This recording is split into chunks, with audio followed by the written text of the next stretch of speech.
I had the text typed out. Hey man, are you okay? I'm worried about you. My thumb was hovering over the send button, but I didn't send it. I told myself I was overreacting, that he'd be fine, that I'd talk to him tomorrow. 3 days later, my best friend was dead from fentanyl poisoning. This is the story of the text I never sent and why I'll regret it for the rest of my life. Hey, I'm Recovery Bridge, where hope meets healing. This video is different from our usual content. This isn't about education or statistics. This is about my best friend Jake, the text message I was too scared to send, and the fentanyl crisis that's killing teenagers at a rate we've never seen before. If you're watching this and you're worried about a friend, please don't make the same mistake I did. And if you're the person someone's worried about, please understand that the next pill you take could literally be your last. This isn't an exaggeration. This is the reality of fentanyl. Jake and I had been best friends since middle school. We played on the same basketball team, stayed up late gaming together, told each other everything. He was the kind of person who made everyone around him laugh, the kind of friend who'd drive across town at 2 a.m. if you needed him. Junior year, things started changing. His parents were going through a brutal divorce. His dad moved out, his mom was working 2 jobs, and Jake was basically raising his younger sister by himself.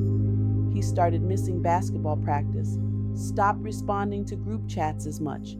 When I asked if he was okay, he'd say, "Yeah, man, I'm fine, just tired."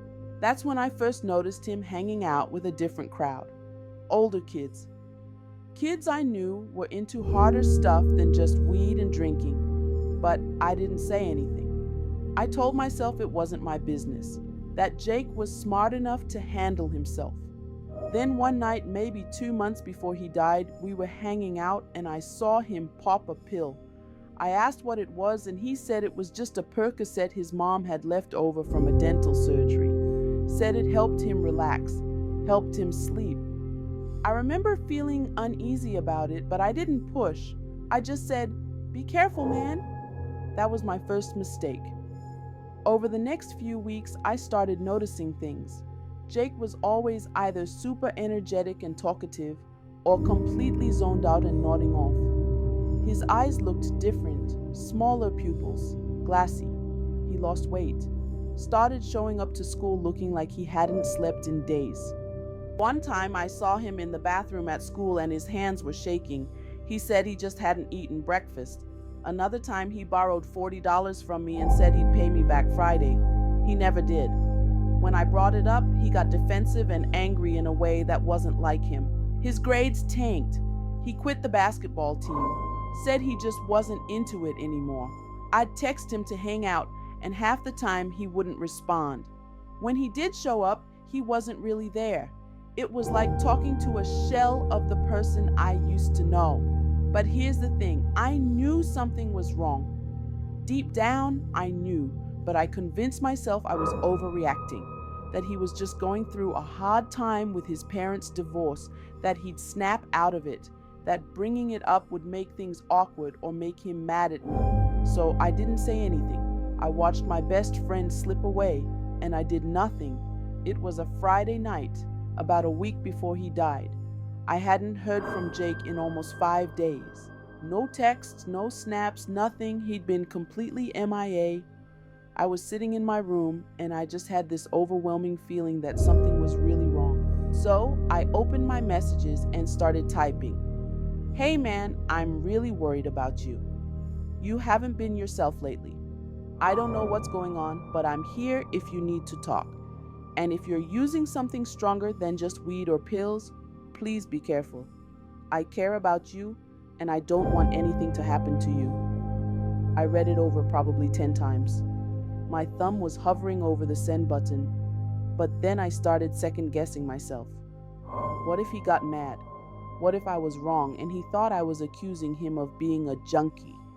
What if he stopped talking to me completely? What if I was making a big deal out of nothing?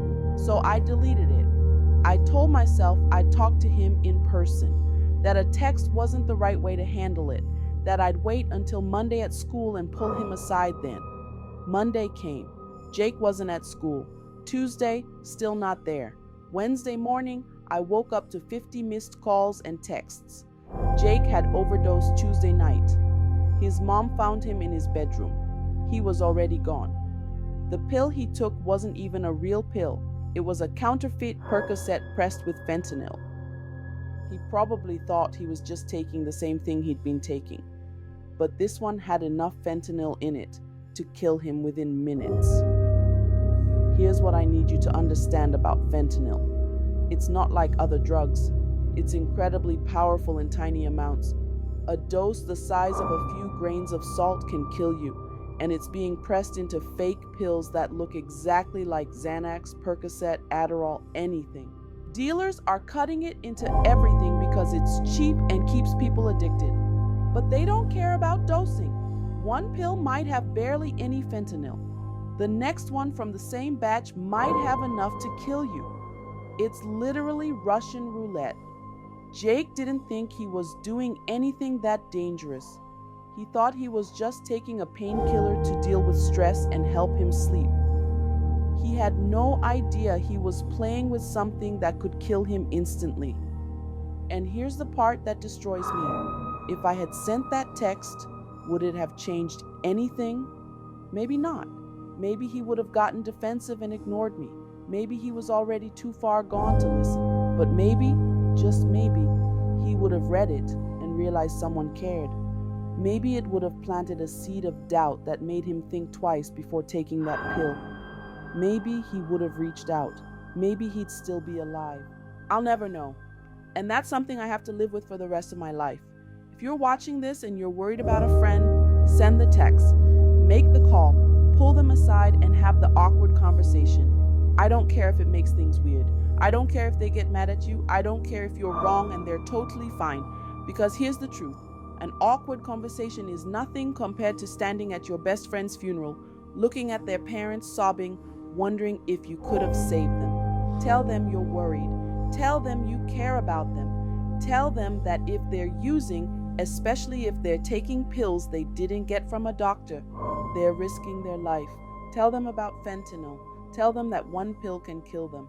And if you're the person someone's worried about, if you're using right now, please listen to me. I know you think you have it under control. I know you think you're being careful. I know you think it won't happen to you. Jake thought the exact same thing, and now he's gone. There's no safe way to use street pills right now. None. You cannot tell if a pill has fentanyl in it just by looking at it. You can't taste it. You can't smell it. The only way to know is to test it with fentanyl test strips, and even then, you're gambling with your life. If you're struggling, if you're using to escape pain or stress or trauma, I get it. But there are other ways. There are people who can help you. You don't have to do this alone. Jake would have turned 18 last month. He should be applying to colleges right now. He should be annoying me about which basketball shoes to buy. He should be here, but he's not. And I have to live with the fact that I saw him drowning and I didn't throw him a lifeline because I was scared of making things awkward. Don't be like me. If you're worried about someone, say something. If someone's worried about you, listen to them. If you or someone you know is struggling with addiction, please call the numbers linked below. This is Recovery Bridge. It's never too late to build a bridge back to yourself, but for Jake, it is. Don't let that be your story. See you in the next video.